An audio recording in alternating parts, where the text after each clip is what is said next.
Everyone, welcome to my YouTube channel the crazy scholar one. हम अपनी पुरानी videos में सुप्रीम कोर्ट के बारे में पढ़ रहे थे। आज हम इसी को कंटिन्यू करते हैं। हमने अपनी पुरानी वीडियोस में सुप्रीम कोर्ट की अपॉइंटमेंट से रिलेटेड बातें कर ली थी। सुप्रीम कोर्ट के जजेस की कैसे अपॉइंटमेंट होती है। हमने NJAC, collegium system and first जज केस, सेकंड जज केस, थर्ड जज केस, फोर्थ जज केस, ये सब हमने पढ़ लिया था। इसके आगे हम कंटिन्यू करते हैं। हमने पढ़ा था कि सुप्रीम कोर्ट जो है बहुत ज़्यादा पावरफुल है, राइट।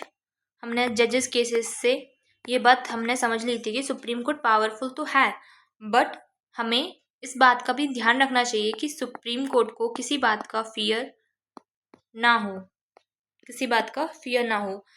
सुप्रीम कोर्ट का ऑफिस हमेशा प्रोटेक्टेड रहे, इस बात का भी ध्यान रखना चाहिए।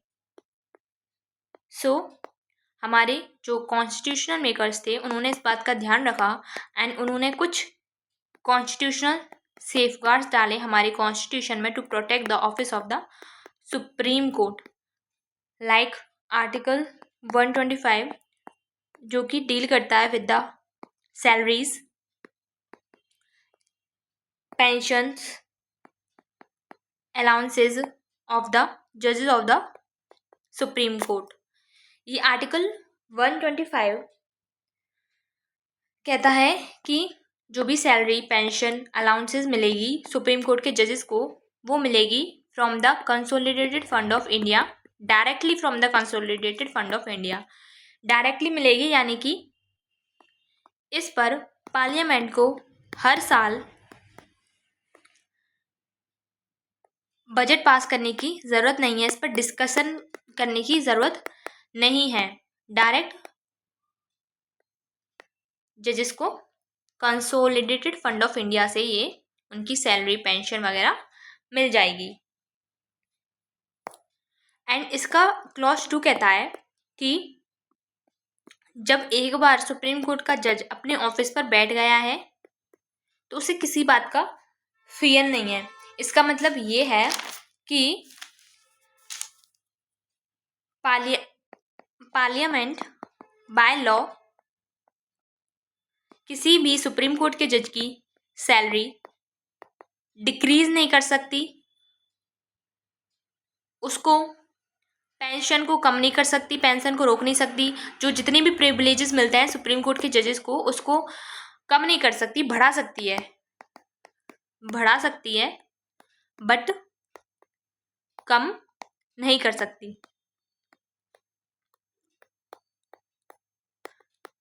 इससे इस बात का डर खत्म हो गया सुप्रीम कोर्ट के जजेस को कि उनकी कोई सैलरी कम कर सकता है। वो अब विदाउट फियर अपने डिसीजंस को दे सकते हैं अगेंस्ट द पार्लियामेंट ऑल्सो। उन्हें इस बात का डर नहीं है कि अगर उन्होंने पार्लियामेंट के खिलाफ, लेजिस्लेचर के खिलाफ कोई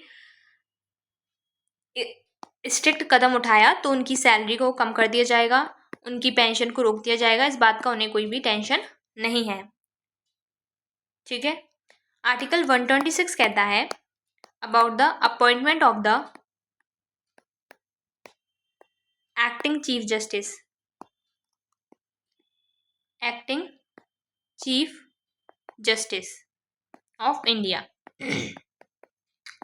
एक्टिंग चीफ जस्टिस, अगर chief justice of supreme court, chief justice of India available नहीं है किसी भी रीज़न से, वो एब्सेंट है किसी भी रीज़न से और enable to perform the duties of his office, तो प्रेसिडेंट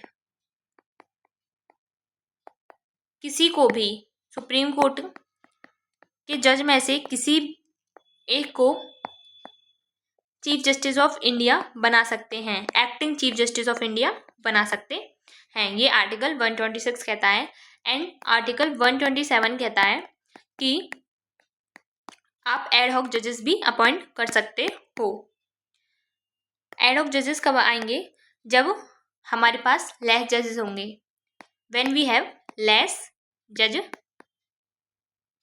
देन रिक्वायर्ड, यानी कि जब क्योरम पूरा ना हो। जब क्योरम पूरा ना हो तो हाई कोर्ट के जजेस हैं वो सुप्रीम कोर्ट में आकर सुप्रीम कोर्ट के जजेस की जगह लेंगे कुछ टाइम के लिए। जब तक हाई कोर्ट के जजेस सुप्रीम कोर्ट के जजेस हैं उनके पास वही सेम पावर्स हैं जो एक सुप्रीम कोर्ट के जज के पास होती है। इनको अपॉइंट भी कौन करते हैं? इनको अपॉइंट भी प्रेसिडेंट करते हैं। ठीक है। आर्टिकल 128 कहता है कि जो सुप्रीम कोर्ट के रिटायर्ड जजेस हैं, जो अब रिटायरमेंट ले चुके हैं, उनको भी टेम्पररी पीरियड के लिए बुलाया जा सकता है। टेम्पररी पीरियड के लिए उनको भी बुलाया जा सकता है with the consent of the president. इसमें भी प्रेसिडेंट की सहमति की जरूरत है। आर्टिकल 141 है जो कहता है that decision of supreme court का decision is binding on all courts of India. Supreme court जो भी डिसीजन लेंगे उस डिसीजन को इंडिया के हर एक कोर्ट को मानना पड़ेगा।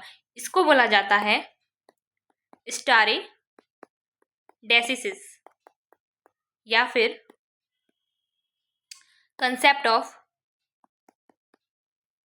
President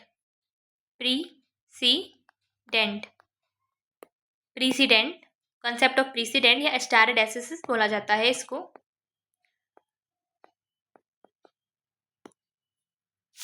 okay.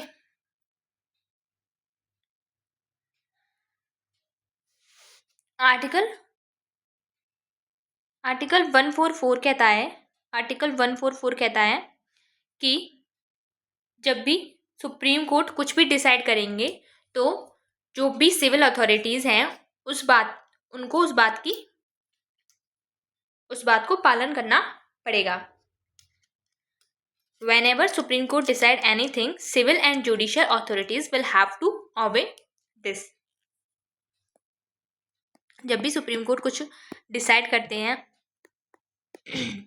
तो जितनी भी सिविल अथॉरिटीज हैं और जुडिशियल अथॉरिटीज हैं उनकी इस बात की आज्ञा का पालन होना चाहिए, उसे ऑबे करना पड़ेगा। यह आर्टिकल 144 कहता है। ठीक है। अब सपोज मानो एक केस हुआ है ए वर्सेस बी केस। ठीक है। ये मान लो आप प्रॉपर्टी डिस्प्यूट केस है, प्रॉपर्टी डिस्प्यूट है इस पर। ठीक है। ए कहता है ये प्रॉपर्टी ए की है, बी कहता है ये प्रॉपर्टी बी की है। कोर्ट ने डिसाइड किया ये प्रॉपर्टी ए की है। कोर्ट ने क्या बोला? कोर्ट ने बोला ये प्रॉपर्टी जो है वो ए की है। ए जीत जाता है। हमें यूजुअली लगता है अब ये एंड हो चुका है, ये मैटर खत्म हो चुका है, ए जीत चुका है। बट यहाँ पर कोर्ट कुछ और भी डिसाइड करता है।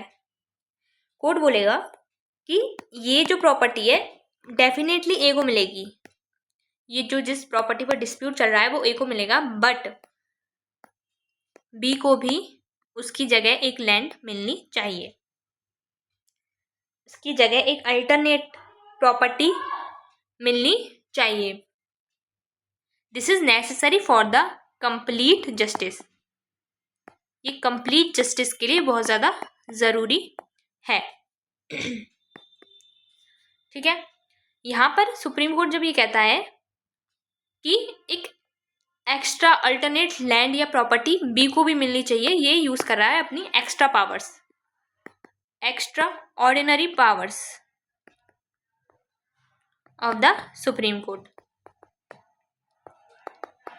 ठीक है। और this is written in article 142। Article 142 कहता है कि सुप्रीम कोर्ट अपने ज्यूरिडिक्शन में कंप्लीट जस्टिस के लिए कोई भी डिक्री, कोई भी ऑर्डर पास कर सकता है फॉर द कंप्लीट जस्टिस करने के लिए। ठीक है।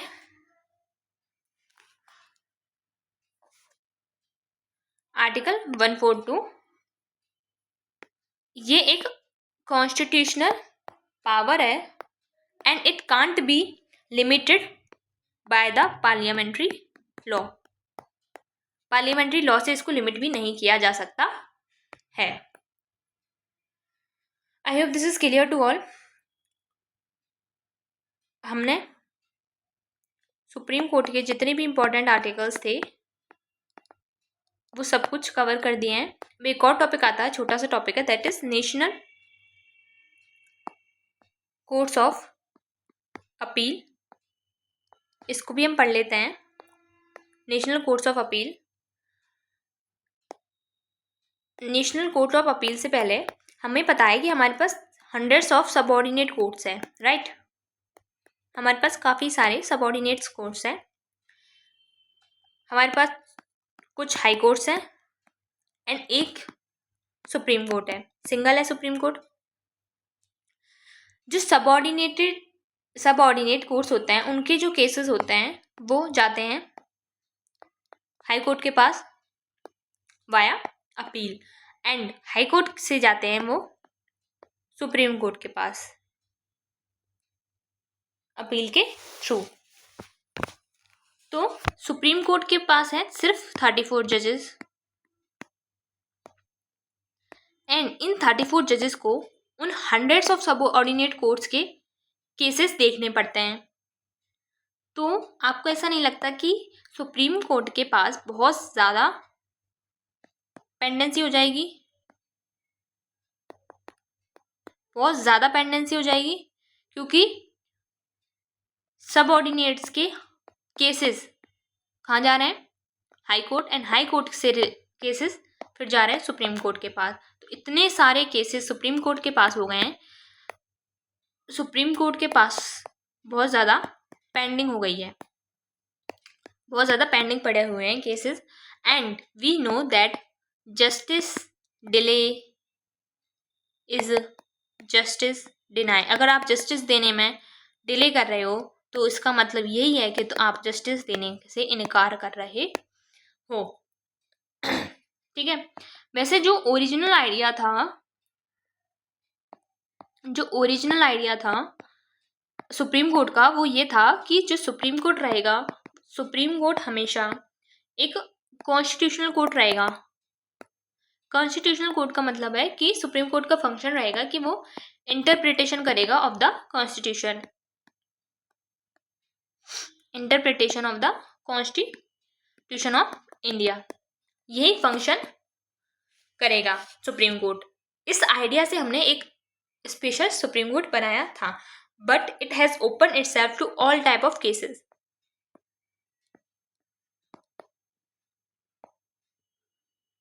बट सुप्रीम कोर्ट ने क्या किया, अपने आप को सभी केसेस के लिए ओपन कर दिया। अब उसके पास बहुत ज़्यादा केस हैं और जजेस बहुत ज़्यादा कम हैं, इसलिए पेंडेंसी बहुत ज़्यादा है, वर्कलोड बहुत ज़्यादा है। तो गवर्नमेंट ने क्या सोचा, गवर्नमेंट ने सोचा कि हम नेशनल कोर्ट ऑफ अपील बनाएंगे ताकि सुप्रीम कोर्ट का जो बर्डन है वो थोड़ा कम हो और जो भी केस पेंडिंग पड़े हैं वो पेंडिंग ना रहे। और इस नेशनल कोर्ट ऑफ अपील का जो बैकग्राउंड था, जो आइडिया था, वो था आर्टिकल 130। आर्टिकल 130 कहता है कि सुप्रीम कोर्ट की जो मेन बेंच होगी वो तो दिल्ली में होगी, सुप्रीम कोर्ट दिल्ली में बैठेगा, बट सुप्रीम कोर्ट की जो बेंचेस हैं वो अदर जगह भी खोली जा सकती हैं। अगर चीफ जस्टिस ऑफ इंडिया इस बात की मंजूरी देते हैं तो सुप्रीम कोर्ट की जो बेंचेस हैं वो अलग अलग जगह पर खोली जा सकती हैं with the approval of the president. ठीक है। सो हमें इससे ये बात पता चल गई कि जो सुप्रीम कोर्ट की अलग अलग ब्रांचेस भी पॉसिबल हैं इंडिया में भी। तो देयर आंसर इज यस। हमने क्या सोचा था, हमने सोचा था कि एक सुप्रीम कोर्ट दिल्ली में हो जाएगा, ठीक है। इसके अलावा हम अलग अलग जोन में बना देंगे, लाइक हमने नॉर्थ जोन में बना दिया, north zone national court of appeal, ठीक है। ऐसे ही हमने सोचा कि वेस्ट में बना देंगे, ऐसे ही हमने सोचा ईस्ट में बना देंगे, साउथ में बना देंगे, south zone of national court of appeal, ठीक है। ऐसे हमने ईस्ट में सोचा, वेस्ट में सोचा, ऐसे हमने सोचा कि हम 4 जगह ये बना देंगे, जिससे सुप्रीम कोर्ट का बर्डन क्या होगा, थोड़ा कम हो जाएगा। और हमने सोचा कि सुप्रीम कोर्ट, इसके बाद सुप्रीम कोर्ट सिर्फ डील करेंगे विद द कॉन्स्टिट्यूशनल मैटर्स से, जितने भी कॉन्स्टिट्यूशनल मैटर्स होंगे उनसे ही डील करेंगे। उसके अलावा सुप्रीम कोर्ट के पास जो भी बर्डन आएगा वो सुप्रीम कोर्ट अलग अलग बेंचेस में दे दिया करेंगे, जिसकी वजह से सुप्रीम कोर्ट का वर्कलोड क्या हो जाएगा, कम हो जाएगा, और जो पेंडेंसी है वो भी खत्म हो जाएगी, ठीक है। It was just an idea, but supreme court ने हमेशा इस बात को डिनाई किया है। सुप्रीम कोर्ट ने हर बात इस बात को डिनाई किया है कि उनकी कोई और बेंच होनी चाहिए अलग अलग ऐसे जोन्स में। सुप्रीम कोर्ट कहता है कि इट में अफेक्ट द फेडरलिज्म, ये फेडरलिज्म स्ट्रक्चर को अफेक्ट करेगा, एंड इसमें बहुत सारे कन्फ्यूजन भी होंगे। फॉर एग्जाम्पल अगर हम नॉर्थ जोन की बात करें, ठीक है, अगर हमने नॉर्थ जोन बनाया तो नॉर्थ जोन में जैसे सपोज मानो हमने यूपी ले लिया, हिमाचल प्रदेश ले लिया, ठीक है, एंड एमपी ले लिया, ये सारे, बिहार ले लिया हमने, ये सारी स्टेट हमने इसमें ले ली, तो इस बात से भी क्वेश्चन आएगा कि कितने जजेस कहाँ से आएंगे, कौन सी स्टेट कितना शेयर करेगी, किस लैंग्वेज में जो ये नेशनल कोर्ट ऑफ अपील है वो अपना आंसर देगी, क्योंकि हर जगह की लोकल लैंग्वेज अलग होती है। इस हिसाब से बहुत सारे क्वेश्चन अराइज हो जाते हैं और बहुत ज़्यादा डिस्प्यूटेबल मामला भी ये हो जाता है। अब स्टेट वर्सेस स्टेट हो गया, for example HP versus UP हो गया किसी भी बात से रिलेटेड, या फिर यूपी वर्सेस बिहार हो गया, तो क्या होगा, यूपी का जज होगा, बिहार का जज होगा, वो अपने अपने स्टेट की सोचेंगे, अपने स्टेट की भी सोच सकते हैं कि हमारे स्टेट का भला होना चाहिए। तो इस तरह से बहुत ज़्यादा कन्फ्यूजन क्रिएट हो जाएगी लैंग्वेज के इश्यू पर, स्टेट शेयर को लेकर, जजेस के अपॉइंटमेंट को लेकर। तो this is also a difficult question, इसीलिए सुप्रीम कोर्ट हमेशा इस बात से डिनाई करता है कि हमें ऐसी कोई भी नेशनल कोर्ट ऑफ अपील नहीं चाहिए। लॉ मिनिस्ट्री ने पार्लियामेंट्री कमेटी की ये रिकमेंडेशन को एक्सेप्ट कर लिया था, पार्लियामेंट्री कमेटी ने ये रिकमेंडेशन दी थी कि नेशनल कोर्ट ऑफ अपील बनना चाहिए, एंड लॉ मिनिस्ट्री ने इसको एक्सेप्ट भी कर लिया था, बट अभी तक सुप्रीम कोर्ट इस बात से एग्री नहीं हुआ कि उसे कोई भी नेशनल कोर्ट ऑफ अपील चाहिए। I hope this is clear to all. Supreme court complete हो चुका है। हमारा नेक्स्ट टॉपिक होगा that is the high court of India, sorry high courts होंगे, इसको हम अपने नेक्स्ट वीडियो में पढ़ेंगे। Thank you so much for watching this video. Video पसंद आया हो तो इसे लाइक करना, चैनल को पहली बार विजिट कर रहे हो तो चैनल को सब्सक्राइब जरूर करना।